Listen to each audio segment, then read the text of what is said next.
오늘 성경 말씀에 보면은 그들이 이 말을 듣고 마음이 찔려라는 말이 있어요. 마음에 찔려. 이 말을 듣고 마음에 찔려. 우리가 잘 들려줘야 되고 또 잘 들어야 되거든요. 그런데 우리나라가 어려움을 이기고 이만큼 살 수 있었던 것은 우리 조상들이 잘 들려줬어요. 잘 들려줬어요. 그 들려준 내용을 보면 아는 것이 힘이다. 배워야 산다. 이런 말을 들려줬어요. 그래서 그 말을 들은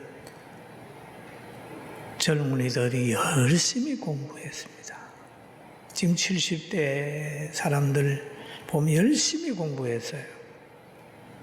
순천자는 흥하고 역천자는 망한다. 하늘의 뜻을 따라 진실하게 살아라 라고 하는 말을 많이 선배들이 들려줬습니다. 공자님의 말씀이라고 들려줬죠. 그리고 학교에 가면 그 칠판 옆 기퉁이에 오늘의 교권 이래가지고 오늘의 교훈, 그래서 선언 글귀를 보면 콩 하나도 놓아 먹어라 그렇게 가르쳐줘요. 하나님의 역사로 예수님의 말씀을 따라서 예루살렘을 떠나지 아니하고 120문도가 열심히 다락방에 올라가서 기도를 드렸을 때 거기에 성령이 임했어요. 그러니까 성령 받은 그들이 하나님의 말씀을 전하는 도구가 됐어요. 성령의 감동을 받아 막 방언을 하게 되니까 예루살렘에 모여있던 모든 사람, 언어가 다르고 문화가 다르고 그런 사람들이 모였는데 자기 나라 언어로 하나님의 나라에 대한 것을 듣게 되니까 너무 깜짝 놀란 거예요. 야, 이게 어떻게 된 일이냐? 깜짝 놀라서 그 신비함을 바라보고 있을 때 그게 어떤 사람이 그럽니다. 저 사람들 세술에 취한 거야. 저 사람들 미쳤어. 그렇게 얘기를 하게 됩니다. 그 말이 점점 퍼져나가는 거예요. 그러면 신령한 운동을 하는 그들은, 하나님의 손에 붙들려 있는 그들은 세술에 취한 자로 미친 사람의 그런 평가를 받는 그런 상황에 이르렀을 때에 베드로가 일어나서 말을 합니다. 그거 아니야. 너희들도 가지고 있는 그런 율법책에, 구약에 이거는 약속된 것이고 하나님이 뜻을 이룬 거야. 요엘을 들어 얘기를 하고 다윗을 들어서 시편의 말씀을 들어서 위로를 하고 변명을 하고 그들의 마음을 돌려놨습니다. 거기에서 끝난 게 아닙니다. 그런 다음에 베드로가 그러는 거죠. 성전에 모여서 힘쓰는 그들이 다시 그들을 향하여 입을 엽니다. 이스라엘의 온 집은 확실히 알지니 너희가 십자가에 못 박은 이 예수를 하나님이 주와 그리스도가 되게 하셨느니라. 그렇게 얘기를 하는 거예요. 여러분, 그 말을 듣고 나니까 정신이 바짝 돌아오는 거죠. 바로 오늘 본문에 보니까 이 말을 듣고 그랬는데 이 말은 뭐냐 하면은 너희가 예수님을 죽였다. 죽였는데 그분이 부활하셔 가지고 바로 주와 그리스도가 되게 했다라고 얘기를 하니까 그 죄를 범한 사람들이 가슴에 꽉 찔림을 얻었어요. 찔림을 얻어요. 여러분, 예수님이 부활하는 것도 공포인데 부활하신 그분이 자기들의 주와 그리스도가 되게 했다니까 얼마나 공포스러워요. 공포스러워요. 여러분, 원수진 사람이 여러분 동네에 잘 사는 사람으로 오든지 아니면 뭐 권력자로 오든지 오면 가슴이 철렁하잖아요. 근데 자기가들이 죽인 예수님이 부활하셔 가지고 주와 그리스도가 되게 했다고 너희는 죄인이라고 이렇게 이 얘기를 하니까 그들이 마음에 찔림을 받는 거예요. 마음에 찔려. 마음에 찔려.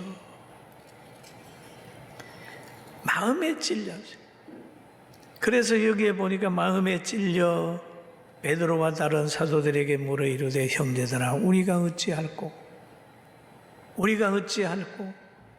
우리 죄가 이렇게 큰데 형제들아 우리가 어찌할꼬 이렇게 베드로에게 물어봅니다. 여러분, 설교를 듣고 마음이 찔릴 때 성경에서 물어보고 설교자에게 물어볼지언정 저 불신자들에게 물어보지 않게 되길 주의 이름으로 축원합니다. 마음 답할 길이 없어요. 다른 사람 베드로에게 물어보니까 베드로가 그러는 게 해결 방법을 알려주는 겁니다. 너희가 회개하여 각각 예수 그리스도 이름으로 세례를 받고 죄 사함을 받으라. 그리하면 성령을 선물로 주신다. 그랬대. 바로 회개하면 용서하는 하나님이다. 용서하는 주님이다. 라고 하는 걸 여기서 알려주는 거예요. 회개하여 각각 예수 그리스도 이름으로 세례를 받고 제사함을 받으라. 그래, 제사함을 받으라. 여러분, 죄가 있고 양심의 끄러낌이 있으면 고민하지 말고 하나님 앞에 회개하는 여러분 우리 모두가 되기를 주의 이름으로 축원합니다. 회개하는 거예요. 그리고 제사함을 받는 거예요. 제 문제는 힘으로도 안 되고 능으로도 안 되고 숨겨서도 안 되고 변명해서도 안 되는 거예요. 회개하는 길밖에 없는 겁니다. 죄는 그런 거예요. 그리고 하나님은 용서하는 하나님이십니다. 그러면서 죄 용서에서 끝나는 게 아니라 성령을 선물로 준다라고 얘기를 하죠. 선물로 준다. 여러분, 성령은 그리스도를 확실히 믿게 하는 기능이 있습니다. 성령으로 아니하고는 그리스도를 주시라 할 수 없느니라. 성령이 오면 그리스도를 믿게 되는 거예요. 성령이 오게 되면 능력이 오는 겁니다. 할렐루야. 성령이 오면 예루살렘과 유대와 사마리아와 땅끝까지 이르러 내 증인이 되는 능력이 오는 거예요. 성령이 오게 되면 아름다운 성품이 오는 겁니다. 이 성령의 역사를 보면 오직 성령의 열매는 사랑과 희락과 화평과 오래 참음과 자비와 양선과 충성과 온유와 절제니 이 같은 것을 금지할 법이 없느니라 라고 얘기를 하죠. 성령 받으면 부부간에도 고부간에도 이웃간에도 성도간에도 해결 못할 게 아무것도 없어요. 오늘 고민하지 말고 회개하고 성령 받는 성도들 우리 모두가 되기를 주의 이름으로 축원합니다. 할렐루야. 그런데 성령을 받으라 라고 하는 말을 한 다음에 이 성령 받는 것은 모든 사람이 회개만 하면 다 준다 그 말이거든요. 다 준다. 하나님께서 약속하셨어요. 뭘 약속하셨냐 하면 다 준다. 얼마든지 나오는 사람에게는 다 준다. 그런 약속을 지금 하고 있는 것입니다. 하나님은 우리에게 선악간의 약속을 하고 계십니다. 회개하는 자에게 성령을 준다. 예수 믿는 자에게 구원을 준다. 예수 믿는 가정에는 구원을 준다. 그랬잖아요. 약속이 있는 거예요. 또 성경에 보면은 예수님을 메시아를 보낸다고 했는데 처녀가 잉태하여 아들을 낳는다라고 하는 약속이 있어요. 이사야 선지자를 통해 했는데 그게 실현됐단 말이에요. 성경의 약속은 이루어집니다. 할렐루야. 그리고 또 성경에 보면 그래요. 구약의 아브라함에게 하나님이 약속한 일이 있어요. 아브라함아, 너는 본토 친척 아비 집을 떠나 내가 너에게 지시할 땅으로 가라. 내가 너로 큰 민족을 이루게 하리라. 너는 복이 되리라. 그렇게 약속을 하셨어요. 그러니까 아브라함이 얼마나 많은 복을 받은지 아십니까? 기독교도 아브라함을 중심으로, 이슬람도 아브라함을, 유대교도 아브라함을 중심으로 다 아브라함 안에 가면서 다 만나버리는 거죠. 그러나 다른 것이 잘 됐다는 얘기는 아니고 정말 이 아브라함과 이삭과 야곱의 혈통을 따라서 그리스도가 오셨는데 여기 정통이라는 걸 여러분 믿어야 돼요. 할렐루야. 믿어. 우리 정통적으로 잘 믿고 있는 거예요. 잘 믿고 있는. 하나님이 아브라함을 향하여 아브라함아 저 하늘을 봐. 별 많지? 내 자손이 별처럼 저렇게 많을 거야. 셀 수 있냐? 셀 수 있을 정도로 많고 바다의 모래같이 많다 라고 얘기를 하죠. 그런 걸 보면 아브라함의 역할이 얼마나 귀하다는 것을 알게 되는 겁니다. 그런데 하나님께서 또 약속하신 게 있어요. 너희가 하나님을 의지하고 의뢰하면 물가에 심기운 나무가 시절을 쫓아 가시를 맺는 것처럼 가시를 맺고 행복하게 살지만 하나님의 약속을 떠나면 너는 사막의 떨기나무처럼 살 거야. 이것도 약속. 축복의 약속, 또 하나는 저주의 약속이 있는 거예요. 예레미야서 5장 17장 5절 6절 우리 한번 같이 읽어볼까요? 여호와께서 이와 같이 말씀하시니라. 물어 사람을 믿으며 혈육으로 근력을 힘을 삼고 마음이 여호와에게서 떠난 그 사람은 저주를 받을 것이라. 그는 사막의 떨기나무 같아서 좋은 일이 오는 것을 보지 못하고 건조하고 건건한 땅, 사람이 살지 않는 땅에 살리라. 아멘. 그러면 왜 외로움에 시달릴까요?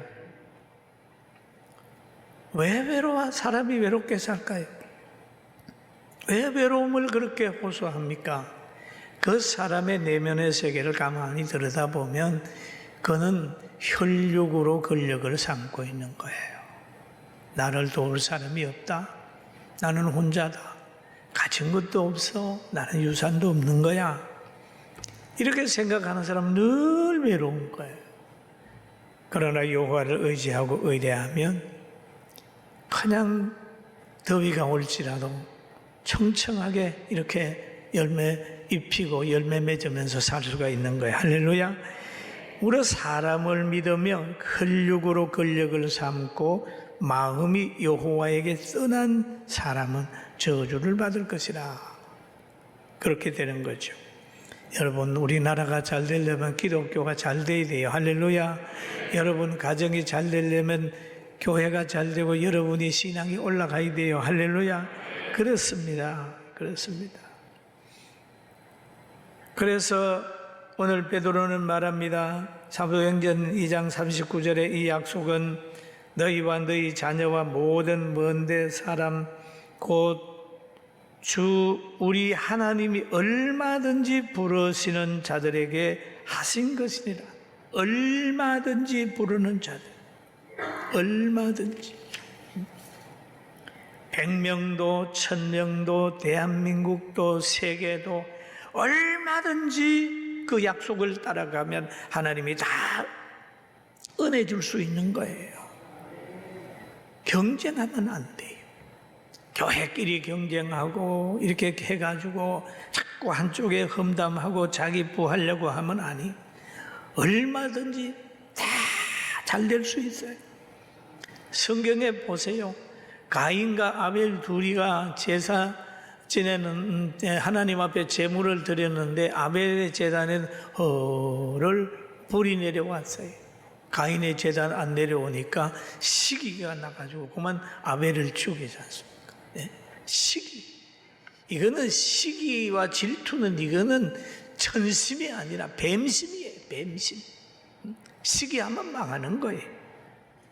그런데 뭐 부흥되는 교회 안 되는 교회 막 험담하고 시기하는 거 그거는 성경적이 아니단 말이에요.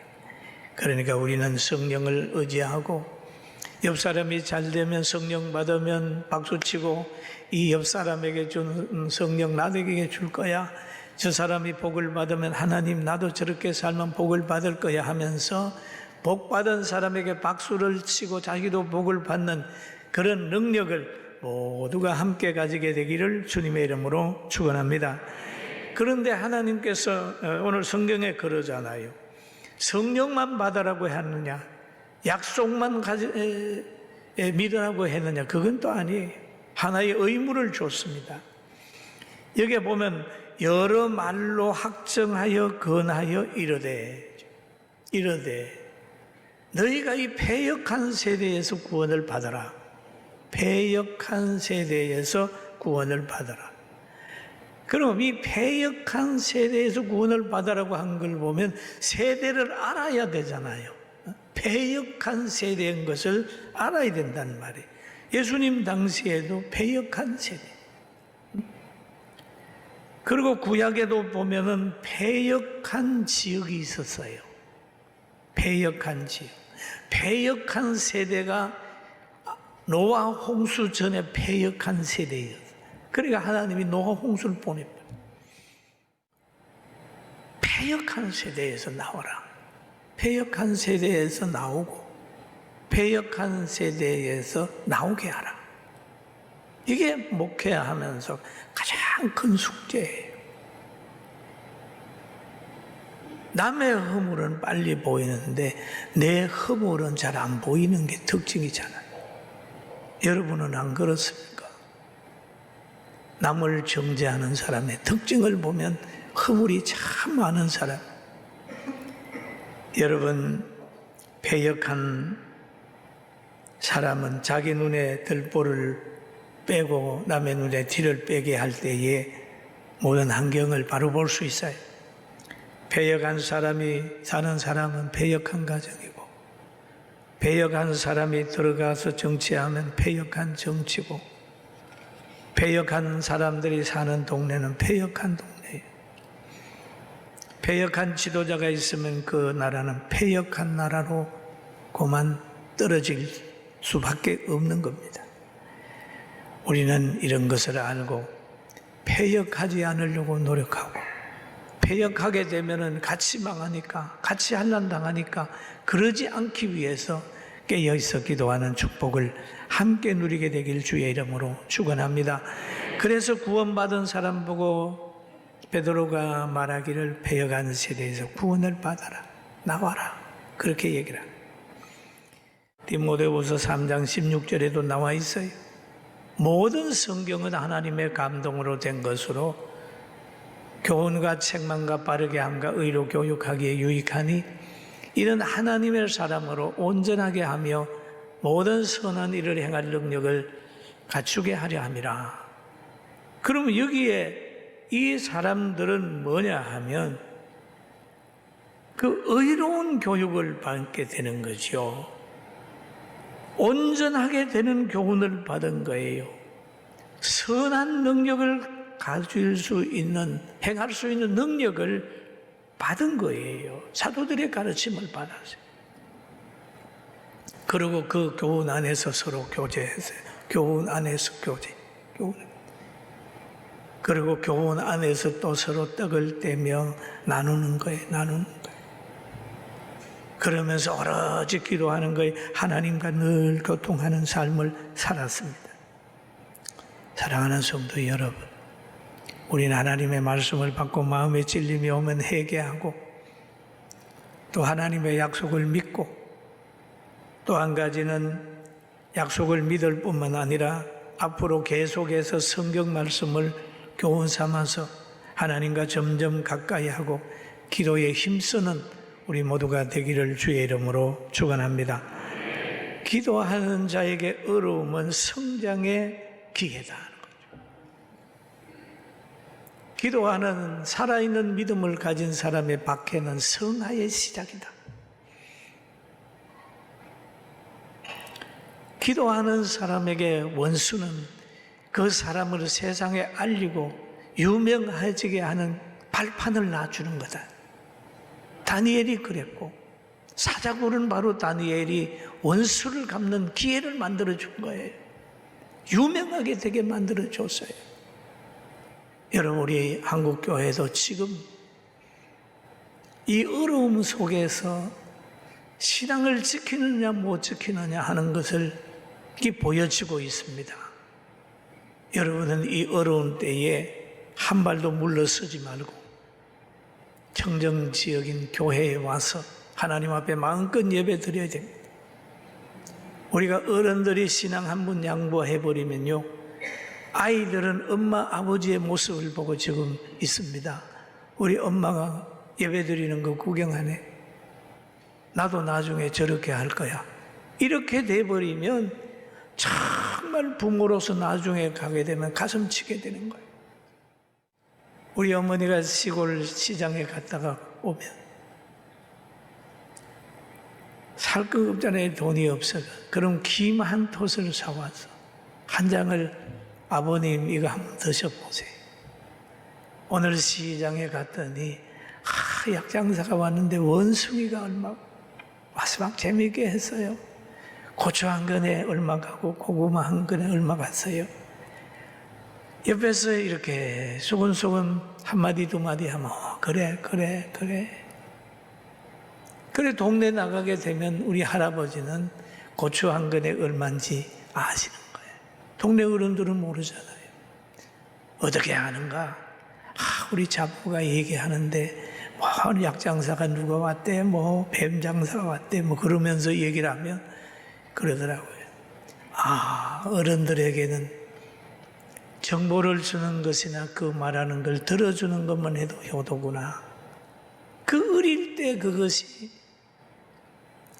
그것을 보면서 시를 하나 보는데, 이고진 저 늙은이 짊어서 나를 주고 나는 젊은끈이 돌인들 무거울까 라고 하는 그 시를 보면서 가슴에 딱, 여러분, 보여주는 게 중요합니다.